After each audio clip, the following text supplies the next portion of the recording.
Hello, friends. This is Dave Hurwitz, executive editor at ClassicsToday.com, here with random reviews from the Overflow room. Yeah,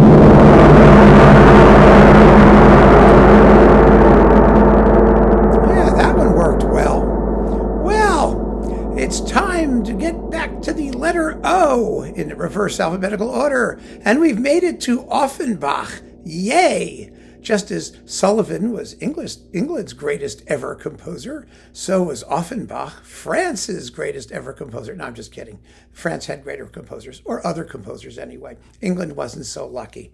Anyway, what do we got here? Well, I've got a stack of Offenbachiana here that we can chat about. He was an amazing composer. I mean, the king of French operetta. Then there was English operetta and Viennese operetta. Maybe that would be a topic for a conversation, because one of you mentioned that you'd like to have like an operetta talk on English operetta, French operetta, German, there's no German operetta, who are we kidding? Austrian operetta, and then, of course, American musicals, which are the equivalent of operettas. And there are, of course, American operettas too. So, oh my God. Yeah, maybe there's a list coming. I feel a list coming on. But in any case, let's just go through this and see what we have here. Well, this is under Offenbach because it has Gaieté Parisienne. It's Scholti's Ballet Gala, which has the orchestra of the Royal Opera House, Covent Garden, the Berlin Philharmonic, the Israel Philharmonic, and the London Philharmonic Orchestra and Chorus. And you get Gaieté Parisienne by Manuel Rosenthal, based on music by Offenbach.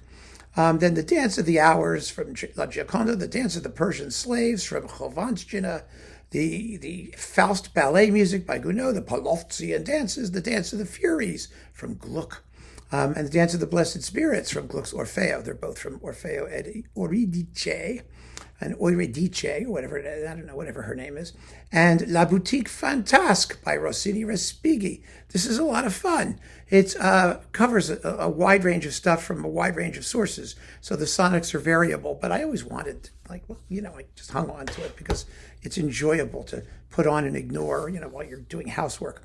Then we have Gaieté Parisienne with the Boston Pops and Arthur Fiedler. Yay! Still waiting for that Fiedler box, RCA. Actually, it doesn't seem like it's likely anytime soon for some reason, but it's their loss. We also have the Cacciatore and Agenia suite, which is endless fun. You've got the saber dance and all that junk. And then we've got Offenbach Romantique. Well, Offenbach has made it to the period instrument movement with varying degrees of success, I should say. We have the overture to Orpheus in the Underworld, the cello concerto, which is a wonderful piece, 43 minutes. It's a major, major work. And then bits of the Rhine-Nixon, the Fairies of the Rhine. It's his German sort of grand opera where the barcarolle from the Tales of Hoffmann have had its origin in the Rhine-Nixon. And the Ballet des Flocons de Neige from Le Voyage dans la Lune, which I first heard from my good friend, the conductor Antonio de Almeida, who dug it up for his Offenbach disc, which actually is upstairs in the O's. It's in the O's upstairs. It's a wonderful disc. On Philips it was, now Decca, with the Les Musiciens du Louvre Grenoble under Mark Minkowski. This is actually a very enjoyable disc. Minkowski is something of an authority on Offenbach, and he doesn't play it with total desiccated period instrument dryness, because you just can't. Oh God, you can't. All right, now we've got a bunch of operettas.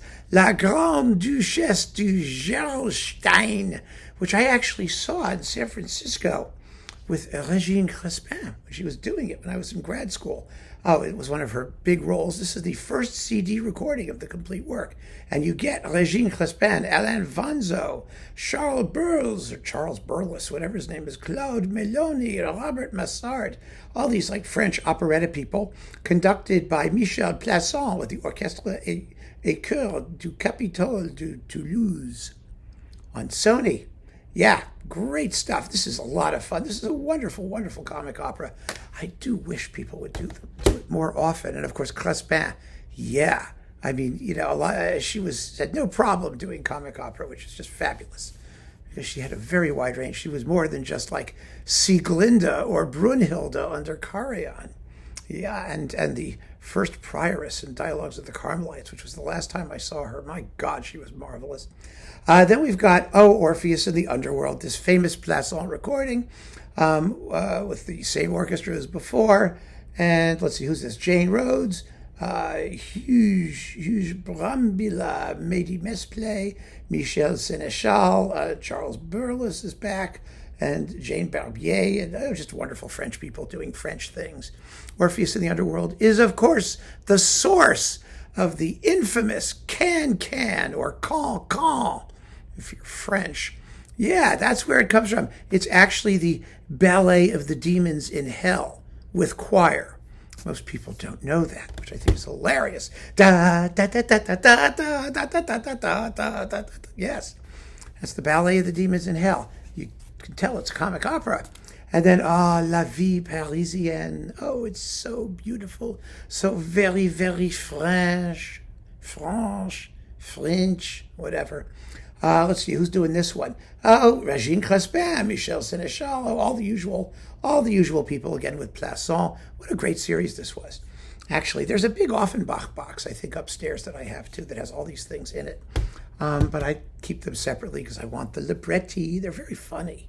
It's like Gilbert and Sullivan. You don't want to lose the words because they're very, very amusing. Then we have Minkowski is back on period instruments doing La Belle Hélène with a wonderful cast. You've got Felicity Lott and it's Jan Buron and Michel Sénéchal and François Leroux and Laurent Naouri and like lots of Frenchy people with Les Musiciens du Louvre. This is on Virgin, and it's also wonderful. Very, very, very good. So that's nice to have. And last but not least, this may be my favorite of all, La Péricole. It's an opera bouffe in 3 acts. And you've got Régine Crespin, yay, Alain Vanzo, Jules Bestin. I mean, what a great cast. Look at all these fabulous French people doing French stuff, more French stuff. And this is with the Strasbourg Philharmonic under Alain Lombard. So those are your operettas du jour. I mean, Offenbach wrote so many of them. And, a bunch of them are now getting recorded and coming out on that, the Palazzetto Bruzan label. So maybe we'll talk about some of those at some point in the future. I have them. It's just, so much. You'd never think, frankly, that you do 4,500 videos and realize that you're just scraping the surface. Isn't that just like insane? It's just unbelievable. Oh, look, here's Schulte stuff that's in that opera gala thing here, reissued separately. You've got Gaieté Parisienne, the Faust ballet music, and Rossiniana in this case with Ansermet instead of the La Boutique Fantasque with Schulte. This is on Australian Eloquence, Decca, Australia Eloquence. And then there's this thing on Vanguard, which is actually Omega Classics. Offenbachiana, selections from favorite operettas. And these are all orchestral arrangements with the Radio Lyrique Orchestra of the RTF, Radio and Television Française, and André Aubigny solo violin with Marcel Carivin, conductor. These are arrangements of things that were played by like salon orchestras and whatnot. And they're just delicious. You've got bits of the fantasy from La Vie Parisienne, the quadrille from the same, Les Violineux fantasy, the La Rose de Saint-Flour fantasy, La Grande Duchesse de Gerolstein overture, La Péricole fantasy, Lieschen et Fritzchen fantasy, La Belle Hélène fantasy mosaïque. Yeah, look at that. The Barbe Bleue fantasy mosaïque. Barbe Bleue is also a lot of fun. And Orpheus in the Underworld, Waltz and Minuet, and Quadrille. These were all arrangements made, in Offenbach's time or thereafter shortly for his, using his popular tunes, as they did with like Johann Strauss things too. So there you go. Well, that's a big pile of Offenbach. Do listen to some of these things. The musical sophistication is at a very, very high level. I mean, we who love like Gilbert and Sullivan and are English speaking tend to pay less attention to operetta in other language, except possibly for Die Fledermaus. And they're really wonderful, wonderful works. You're missing a real treat if you are ignoring your Offenbach. So get going and keep on listening, friends. Thanks for joining me.